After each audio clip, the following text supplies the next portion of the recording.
Selamat datang di pertemuan keempat Praktikum Statistika untuk Ilmu-Ilmu Pertanian dan Biologi, Program Magister Sekolah Pasca Sarjana. Untuk materi minggu ini kita terdiri dari dua materi yang akan dipelajari. Yang pertama ada pengujian hipotesis dan yang kedua pendugaan parameter. Nah, kita mulai dari pengujian hipotesis. Nah, karena minggu lalu kita sudah belajar mengenai pengantar hipotesis, mulai dari apa itu hipotesis, lalu ada hipotesis dua arah, satu arah, ada H0, H1, dan sebagainya. Sehingga untuk minggu ini kita akan mempelajari bagaimana melakukan pengujian hipotesis, gitu ya. Nah, ketika kita mendapatkan soal pengujian hipotesis, maka langkah-langkah yang harus kita lakukan adalah yang pertama tentukan H0, yang kedua tentukan H1. Nah, untuk memudahkan rekan-rekan sekalian dalam membedakan mana H1, mana H0 atau H0 itu seperti apa, H1 itu seperti apa, jadi simpelnya seperti ini. H1 itu adalah sesuatu yang kita harapkan atau yang kita inginkan gitu ya. Sedangkan H0 itu adalah kebalikannya yang tidak kita harapkan. Jadi rekan-rekan ingat saja, kalau H1 itu yang kita harapkan. Berarti hipotesis yang kita harapkan itu adalah H1 gitu ya. Itu nanti akan jadi H1 dan H0 itu adalah kebalikannya gitu, yang tidak kita harapkan. Nah, lalu langkah yang ketiga tentukan taraf nyata. Biasanya di soal itu sudah disebutkan taraf nyatanya berapa. Misalkan taraf nyata 5% atau misalkan selang kepercayaan 95%, 90% dan sebagainya. Nah, lalu langkah keempat tentukan ukuran sampel. Nah, biasanya juga di soal-soal sudah diketahui, jadi kita tinggal menuliskan saja sesuai dengan soal tersebut. Nah, yang kelima tentukan teknik pengujian statistik. Nah, untuk pengujian statistik ini itu terdiri dari uji T dan juga uji Z. Nah, saat kapan kita menggunakan uji T dan saat kapan kita menggunakan uji Z, jadi itu nanti akan ada clue atau petunjuk di soalnya gitu ya. Misalkan petunjuk A nanti kita pakai yang uji T gitu, atau petunjuk B kita pakai uji Z dan sebagainya. Nanti kita akan pelajari setelah ini. Lalu langkah yang selanjutnya, langkah keenam adalah tentukan wilayah kritis dan wilayah penerimaan. Nah, wilayah kritis ini itu nantinya kita akan tentukan agar bisa mengetahui dia apakah tolak H0, apakah dia gagal tolak H0. Jadi untuk dibandingkan dengan nanti nilai hitung statistika uji seperti itu. Nah, lalu langkah yang ketujuh adalah hitung statistika uji. Kalau tadi di langkah kelima kita menggunakan uji T, berarti nanti di hitung statistika uji kita menggunakan rumus uji T gitu. Tinggal masukkan saja angka-angka yang ada ke dalam rumus uji T. Nah, lalu yang kedelapan, bandingkan uji statistik dengan wilayah kritis. Nah, sehingga setelah dibandingkan, kita akan mendapatkan keputusan atau kesimpulan apakah tolak H0 atau gagal tolak H0. Gitu ya. Kalau tolak H0 berarti kita terima H1. Kalau gagal tolak H0 berarti kita terima H0 gitu. Nah, sedangkan yang kita harapkan adalah terima H1 atau tolak H0 seperti itu. Nah, nanti setelah kita sudah membuat keputusan, maka kita akan menginterpretasikan hasil tersebut.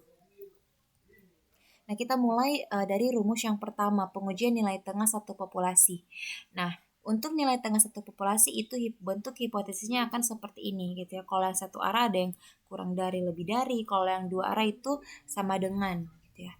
Nah, untuk statistika uji itu kita menggunakan rumus uji T dan uji Z.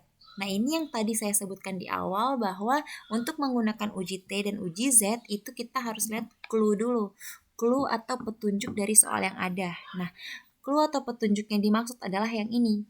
Jadi kalau ragam populasinya diketahui di soal tersebut, maka kita menggunakan uji Z, rumus yang ini.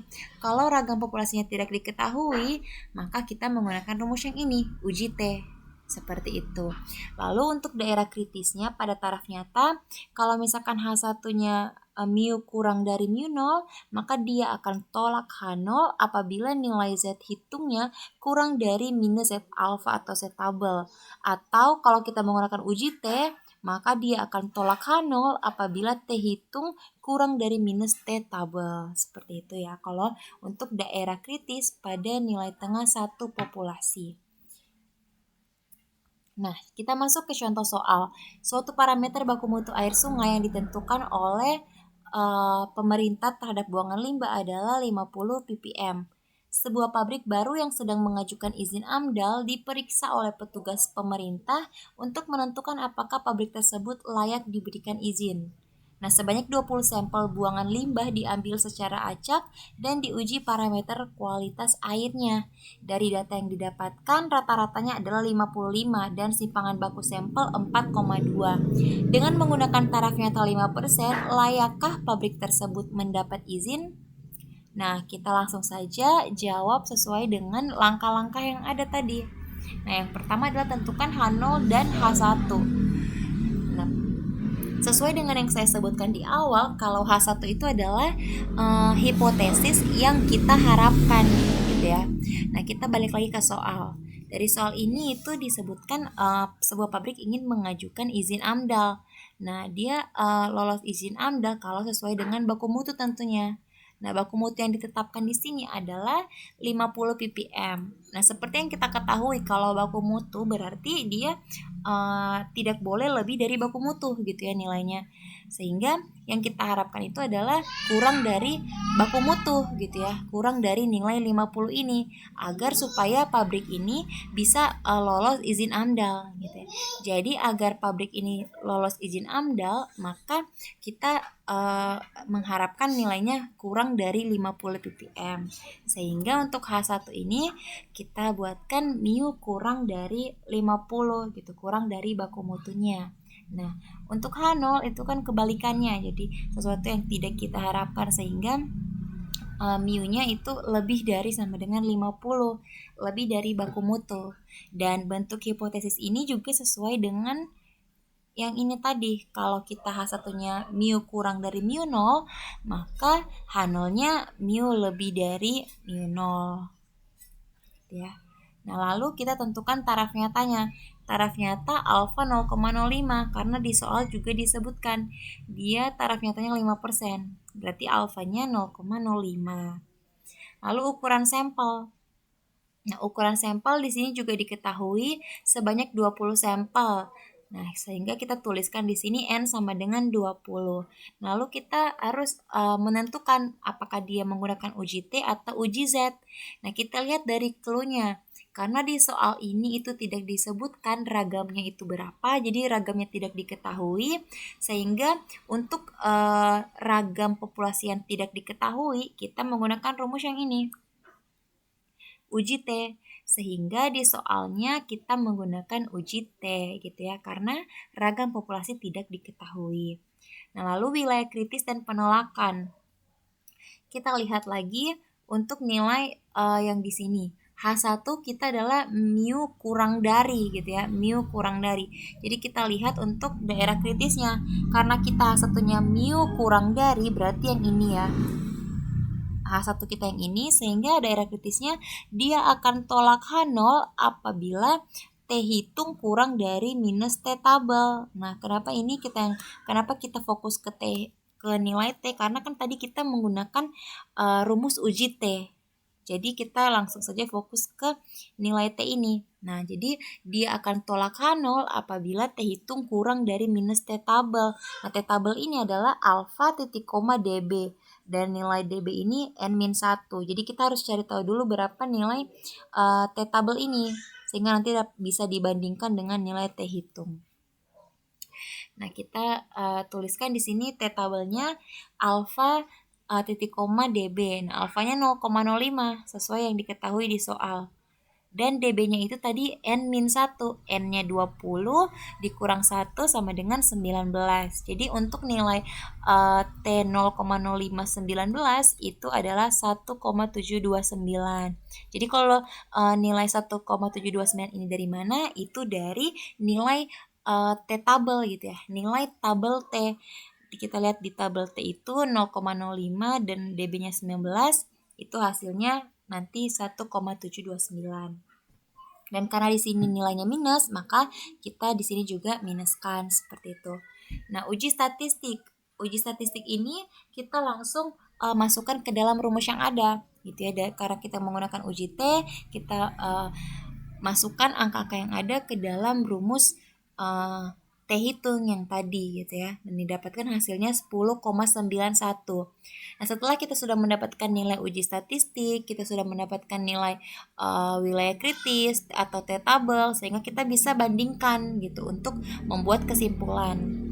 Nah, tadi disebutkan kalau dia akan tolak H0 jika T hitung kurang dari minus T tabel gitu ya. Di sini juga disebutkan tolak H0 jika T hitung kurang dari minus T tabel. Nah, karena T hitung kita 10,91 dan T tabel kita minus 1,729, maka nilai T hitung kita itu bisa dikatakan lebih dari T tabel gitu ya. Jadi T hitung kurang dari T tabel. Nah, berbeda dengan yang ini, dia tolak H0 kalau T hitungnya kurang dari, sedangkan kita T hitungnya lebih dari gitu ya. Jadi bukan termasuk dalam kriteria ini, sehingga kita simpulkan adalah gagal tolak H0 gitu. Jadi kenapa gagal tolak H0? Karena dia tidak sesuai dengan ini. Kalau tolak H0 kan dia T hitung kurang dari minus T tabel, sedangkan hasil kita T hitung lebih dari T tabel, sehingga gagal tolak H0 gitu. Lalu untuk interpretasi, karena kita gagal tolak H0 berarti kita terima H0 gitu ya. Kita terima H0, berarti hipotesis yang dipakai adalah yang ini, yang mu lebih dari 50. Nah, kalau mu lebih dari 50 berarti dia lebih dari baku mutu yang ada gitu kan. Nah, sehingga interpretasinya berdasarkan selang kepercayaan 95% dapat disimpulkan bahwa pabrik tersebut tidak layak mendapatkan izin AMDAL karena dia lebih dari 50, lebih dari baku mutu yang ditetapkan. Nah, jadi kalau untuk interpretasi kita juga harus kembali perhatikan soalnya seperti apa gitu ya. Nah, untuk rumus selanjutnya adalah pengujian proporsi satu populasi. Nanti bentuk hipotesisnya akan seperti ini. Dan untuk rumus yang digunakan adalah Z hitung ya. Kalau proporsi itu Z hitung, P topi kurang P0 dibagi simpangan baku P topi. Nanti simpangan baku P topi kita juga bisa gunakan dari ragam yang ada. Nah, ragam ini nilainya adalah P dikali 1 min P per N gitu. Nanti tinggal diakarkan saja, didapatkan simpangan bakunya. Nah, lalu untuk daerah kritiknya akan seperti ini, tinggal kita lihat saja kalau H1 kita P kurang dari P0, maka tolak H0 apabila Z hitung kurang dari minus Z alpha gitu, dan seterusnya. Nah, contoh yang kedua, suatu obat bius untuk membuat menurunkan agresivitas ikan arwana diduga hanya 60% efektif. Hasil percobaan dengan obat baru terhadap 100 ikan arwana yang diambil secara acak menunjukkan bahwa obat baru ini 70% efektif. Apakah ini merupakan bukti yang cukup untuk menyimpulkan bahwa obat baru itu lebih baik dari yang beredar sekarang? Maka gunakan taraf nyata 0,05. Nah, jadi langkah pertama kembali lagi kita harus tentukan H0 H1-nya. Nah, karena di sini di soalnya yang diminta adalah kita ingin melihat apakah obat baru itu lebih baik dari yang beredar sekarang gitu. Jadi dia lebih baik. Nah, kalau berarti karena dia yang diminta lebih baik berarti harus lebih dari ini, harus lebih dari yang efektif ini 60% atau 0,6. Jadi yang kita harapkan adalah P-nya lebih dari 0,6 gitu, harus lebih dari persen efektif ini agar bisa dikatakan lebih baik gitu. Sehingga H1-nya P lebih dari 0,6. Lalu H0-nya P sama dengan 0,6 karena sesuai dengan bentuk yang ada ini H0-nya P sama dengan P0 seperti itu. Lalu alfanya diketahui 0,05. Lalu untuk nilai N-nya juga sudah diketahui ya, ada 100 ikan arwana. Jadi kita tuliskan N sama dengan 100. Lalu karena ini proporsi jadi yang digunakan adalah uji Z gitu. Memang kalau untuk proporsi rumusnya hanya uji Z. Lalu untuk wilayah kritiknya kita bisa lihat karena H1 kita P lebih dari 0,6, H1 kita P lebih dari yang ini, berarti yang kita gunakan adalah tolak H0 apabila Z hitung lebih dari Z alpha. Ya. Nah, kita tentunya harus cari dulu berapa nilai Z alpha. Sehingga untuk nilai Z alpha, karena alpha kita 0,05, jadi hasilnya adalah Z Z 0,05. Kita lihat di tabel Z dan didapatkan hasilnya 1,645. Lalu kita masukkan ke perhitungan gitu ya. Nah, karena perhitungannya di rumusnya ada P topi, maka kita harus cari dulu berapa nilai P topi. Nah, nilai P topi ini adalah 70/100 ya. Jadi P topi itu X per N. Nah, X-nya yang ini 70, N-nya yang ini 100. N-nya itu banyaknya sampel. Jadi 70/100 itu adalah P topi. Nah, dimasukkan ke dalam rumus yang ada dan didapatkan hasil 2,04. Setelah itu kita bisa bandingkan. Nah, karena di sini daerah kritisnya itu dia tolak H0 apabila Z hitung lebih dari Z alfa, dan hasil yang kita dapatkan di sini adalah Z hitungnya itu lebih besar dari Z alfa atau Z tabel. Sehingga ini sesuai dengan kriterianya, sehingga kesimpulannya adalah tolak H0. Seperti itu. Nah, untuk interpretasi karena dia tolak H0 berarti dia terima H1 gitu ya, hipotesis yang diterima yang ini. Sehingga untuk interpretasinya berdasarkan selang kepercayaan 95%, obat baru tersebut memang lebih unggul dari yang biasa karena dia lebih dari 0,6 kan, sesuai soalnya tadi dia untuk melihat dia lebih baik maka harus lebih dari 60%, 0,6. Nah, seperti itu untuk interpretasinya. Lalu untuk rumus pengujian nilai tengah dua populasi data saling bebas, kita bisa lihat hipotesisnya seperti ini. Lalu untuk soalnya, untuk statistik ujinya, kalau soalnya itu ada clue ragam kedua populasi diketahui, maka kita menggunakan rumus yang ini, uji Z. Kalau di soalnya itu clue-nya atau petunjuknya ragam populasi tidak diketahui, maka kita menggunakan rumus yang ini, uji T. Dan bisa dilihat ini uji T memang lebih banyak perhitungannya ya, karena kita harus mengetahui dulu, harus menentukan dulu nilai simpangan bakunya berapa. Nah, nilai simpangan baku ini kita bisa gunakan rumus yang ada yang ini. Tinggal kita masukkan saja ke dalam rumus, dan untuk uji T ini juga dia membutuhkan nilai DB, sehingga kita menggunakan rumus DB yang ini. Ya.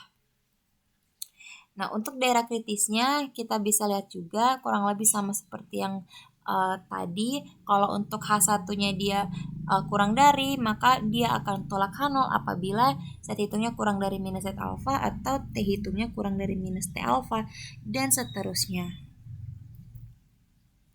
Nah, lalu pengujian proporsi dua populasi. Bentuk hipotesisnya akan seperti ini, dan statistik ujinya kita menggunakan uji Z, jadi rumusnya satu yang ini. Nah, karena P tidak diketahui, maka kita gunakan P topi sama dengan X1 plus X2 per N1 plus N2. Gitu ya. Nah, daerah kritiknya juga bisa dilihat, dia akan seperti ini untuk daerah kritiknya. Lalu ada juga pengujian nilai tengah dua populasi dan datanya berpasangan. Nah, untuk yang data berpasangan ini, kita menggunakan rumus yang ini, rumus uji T. Itu ada D bar, lalu ada SD. Nah, kita harus mencari tahu dulu berapa nilai D barnya, berapa nilai SD-nya gitu. Nah, rumusnya kita gunakan rumus yang ini ya, untuk nilai tengah dua populasi data berpasangan. Setelah kita dapatkan nilainya, kita masukkan ke dalam rumus yang ada dan didapatkan hasilnya. Nah, untuk daerah kritiknya ini sama seperti pengujian nilai tengah satu populasi yang di awal tadi, gitu ya. Nah, jadi memang kalau untuk pengujian hipotesis ini dia memang rumusnya banyak ya. Jadi kita harus menentukan, atau yang paling terpenting itu kita harus tahu dulu clue-nya itu seperti apa, petunjuk soalnya seperti apa, sehingga nanti akan lebih mudah bagi kita untuk menentukan menggunakan rumus yang mana gitu ya. Nah, selanjutnya pendugaan parameter. Jadi pendugaan parameter itu terdiri dari penduga titik dan penduga selang. Penduga titik itu bedanya dengan penduga selang. Kalau penduga titik itu dia menduga parameter menggunakan sebuah bilangan tunggal. Sedangkan kalau penduga selang dia menduga parameter dengan memberikan sebuah selang nilai. Jadi ada jaraknya, ada intervalnya gitu ya. Nah, jika kita ilustrasikan apabila ada sebuah garis seperti ini, maka penduga titik itu adalah satu titik saja, jadi ada satu angka saja gitu seperti ini. Dia hanya satu angka, hanya satu titik. Sedangkan kalau penduga selang itu dia berada di antara batas bawah selang dan batas atas selang. Jadi dia terdiri atas batas bawah selang dan batas atas selang gitu. Ada intervalnya. Nah, jarak antara batas bawah selang dan batas atas selang disebut lebar selang kepercayaan. Nah, penduga titik bagi mu atau rata-rata atau nilai tengah adalah X bar. Sedangkan penduga titik untuk P kecil atau proporsi adalah P topi gitu. P topi ini adalah P dugaan. Nah, ini adalah mempermudah rekan-rekan sekalian dalam menentukan rumus mana yang digunakan. Jadi, ini adalah clue-clue di soal gitu ya. Biasanya clue-nya akan seperti ini. Jadi, ada rata-rata dan ada proporsi. Rata-rata itu ada satu populasi dan ada dua populasi. Kalau untuk proporsi juga dia sebenarnya ada satu populasi dan dua populasi. Cuman untuk praktikum hari ini kita hanya mempelajari yang proporsi satu populasi karena memang yang lebih beragam itu di rata-rata gitu ya. Nah, untuk rata-rata satu populasi itu terdiri juga dari ragam diketahui dan ragam tidak diketahui. Jadi clue-nya akan seperti itu. Misalkan di soal itu diketahui ragam populasinya diketahui dan itu satu populasi. Berarti kita menggunakan rumus ragam populasi diketahui. Nah, begitupun sebaliknya. Kalau ragam populasinya tidak diketahui di soal tersebut, maka kita menggunakan rumus yang ragam populasi tidak diketahui. Nah, lalu untuk rata-rata dua populasi, sama juga dia terdiri dari ragam populasi diketahui dan ragam populasi tidak diketahui. Hanya saja yang rata-rata dua populasi ini dia ada tambahan clue selanjutnya. Apakah ragam diasumsikan sama atau ragam diasumsikan berbeda?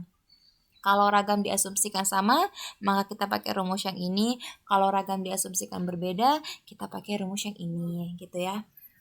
Nah, kita masuk ke dalam rumusnya untuk selang kepercayaan bagi mu untuk satu populasi. Nah, karena tadi disebutkan untuk satu populasi itu clue-nya ada dua. Apakah ragamnya diketahui atau tidak diketahui. Kalau ragamnya diketahui, kita pakai rumus yang ini. Gitu ya. X bar dikurang Z alfa per 2 kali simpangan baku per akar N. Nah, untuk yang sisi kanan ini juga sama saja rumusnya. Rumus ini adalah pengulangan dari yang sebelah kiri. Hanya saja yang sisi kanan ini dia nilainya plus. Kalau yang sisi kiri nilainya minus, kalau yang kanan itu plus. Jadi dijumlahkan gitu ya. Nah, kalau ragam populasi tidak diketahui, kita menggunakan rumus yang ini. Jadi dia ada nilai T dan nilai T ini itu membutuhkan nilai V. Nah, untuk rumus yang ini nilai V-nya adalah N-1. Jadi kita tinggal masukkan saja X bar kurang T alfa per 2 V dikurang simpangan baku per akar N gitu ya. Nah, untuk selang kepercayaan bagi mu dua populasi ada 3 rumus seperti ini. Nah, kalau rumusnya atau clue-nya atau petunjuk di soal itu adalah kedua populasi diketahui, kita pakai rumus yang ini gitu ya. X bar 1 kurang X bar 2 dikurang Z alfa per 2 kali akar dari simpangan baku populasi pertama dikuadratkan atau ragam populasi pertama per N1 ditambah ragam populasi kedua per N2 gitu ya. Nah, sebenarnya memang terlihat lumayan kompleks kalau yang selang kepercayaan dua populasi ini ya. Jadi terlihat lumayan kompleks dibandingkan sebelumnya. Tapi sebenarnya rumusnya sama saja. Hanya perbedaannya hanya kalau yang ini karena dia satu populasi, jadi X barnya hanya 1, lalu simpangan bakunya 1. Tapi kalau yang ini karena dia ada dua populasi, jadi X barnya 2, simpangan bakunya 2 gitu ya. Perbedaannya di situ saja. Lalu ketika ragam kedua populasi tidak diketahui namun diasumsikan sama, maka kita menggunakan rumus yang ini. Nah, rumus yang ini itu ada SP gitu ya. Jadi kita harus tahu berapa nilai SP terlebih dahulu agar bisa dilakukan perhitungan selanjutnya gitu ya. Nah, nilai SP-nya kita tinggal masukkan ke dalam rumus yang ini. Nah, lalu karena ini menggunakan nilai T, sudah pasti ada nilai V. Nah, nilai V ini adalah N1 plus N2 kurang 2.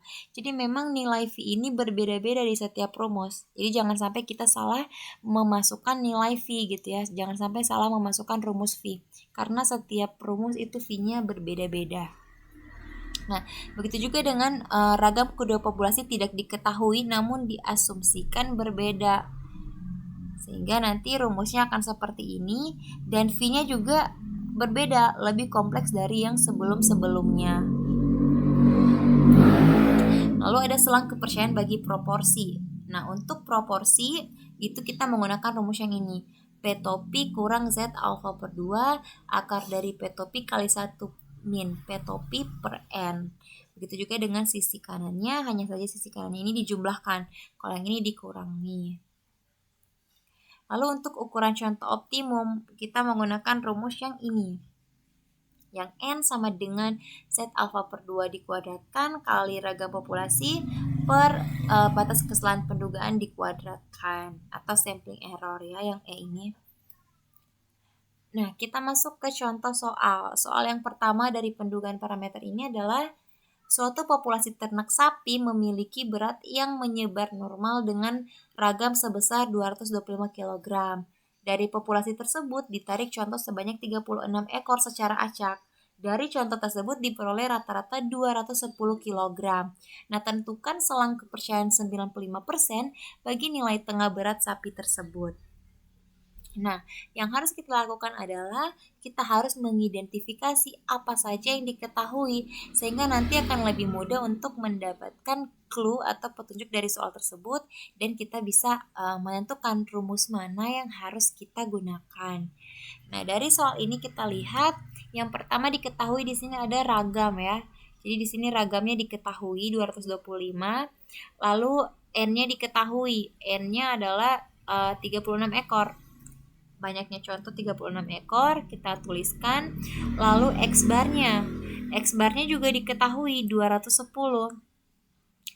Kita tuliskan, dan selang kepercayaan juga diketahui ada 95% sehingga alfanya 0,05. Nah, dengan demikian nilai Z alfa per 2, nah karena alfanya 0,05 jadi 0,05 per 2 itu sama dengan 0,025. Jadi nilai Z 0,025 adalah 1,96. Jadi kalau ada yang nanya 1,96 ini dapat dari mana?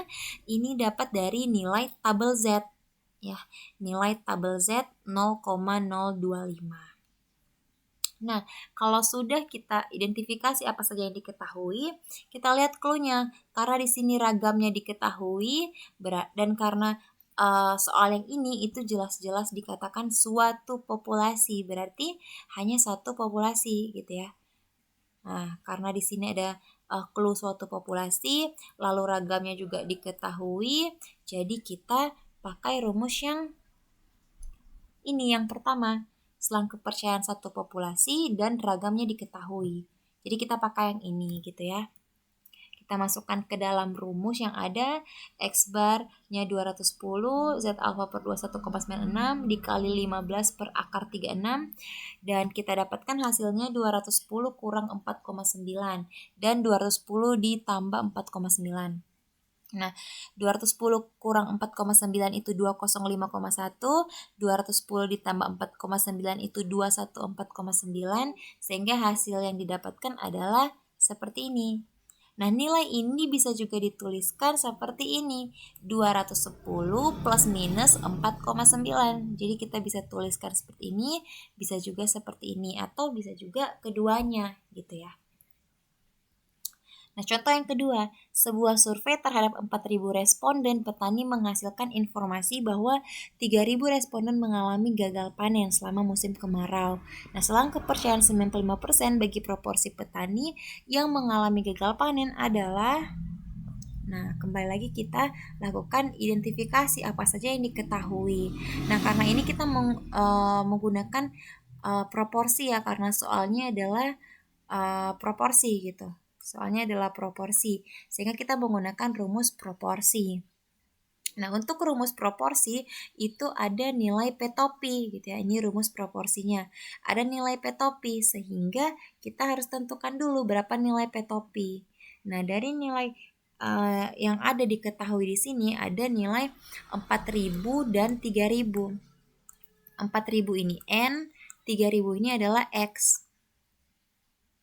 Nah, nilai dari P topi itu adalah X per N gitu ya. Jadi X per N. Sehingga X-nya itu 3000, N-nya itu 4000. Jadi kalau ada soal model proporsi yang seperti ini, dikatakan dia N-nya 4000 dan menghasilkan informasi bahwa 3000 responden mengalami gagal panen gitu selama musim kemarau. Jadi ini adalah X-nya tuh yang ini gitu ya. Jadi langsung saja 3000 dibagi 4000 didapatkan hasilnya 0,75. Lalu karena di sini SK-nya diketahui 95%, maka alfanya 0,05 dan dimasukkan ke dalam nilai Z 0,05 per 2, Z 0,025, hasilnya adalah 1,96. Nah, kita tinggal langsung saja masukkan ke dalam rumus yang ada gitu ya. Dimasukkan dan didapatkan hasil 0,7366 dan 0,7634. Ini untuk yang contoh soal proporsi. Nah, lalu ada juga yang contoh soal berikutnya. Berapa ukuran contoh yang diperlukan pada tingkat kepercayaan 95% untuk kasus rata-rata banyaknya minuman yang dikeluarkan oleh mesin bila diinginkan penduga nilai tengah tidak melebihi 0,3 desiliter. Perbedaannya dari nilai tengah sebenarnya dengan nilai simpangan baku 1,5 desiliter. Nah, karena ini soalnya adalah ukuran contoh, jadi kita lihat ini soalnya adalah ukuran contoh, jadi kita menggunakan rumus yang ukuran contoh. Nah, rumus ukuran contoh itu yang ini ya, yang N sama dengan set alfa per 2 dikuadratkan kali ragam per E kuadrat gitu. Jadi kita langsung saja tuliskan, kita identifikasi apa saja yang diketahui. Nah, di sini diketahui simpangan bakunya itu ada 1,5 desiliter. Kita tuliskan simpangan baku 1,5. Lalu di sini juga diketahui errornya ya. Ini 0,3 desiliter. Iya. Nah, kita tuliskan E-nya 0,3 dan juga diketahui selang kepercayaannya 95% sehingga alfanya 0,05. Dan dengan demikian nilai Z alfa per 2, Z 0,025 adalah 1,645 seperti itu. Nah, kita masukkan ke dalam rumus yang ada, kita masukkan angka-angkanya dan didapatkan N sama dengan 6,0885 per 0,09. Setelah dibagi hasilnya 67,6505. Jadi ukuran contoh untuk yang diperlukan pada tingkat kepercayaan 95% adalah 67,6505. Seperti itu. Nah, ya. Jadi cukup sekian untuk materi praktikum di hari ini. Terima kasih atas perhatiannya dan kita kembali ke Zoom untuk diskusi dan latihan soal. Ya, terima kasih.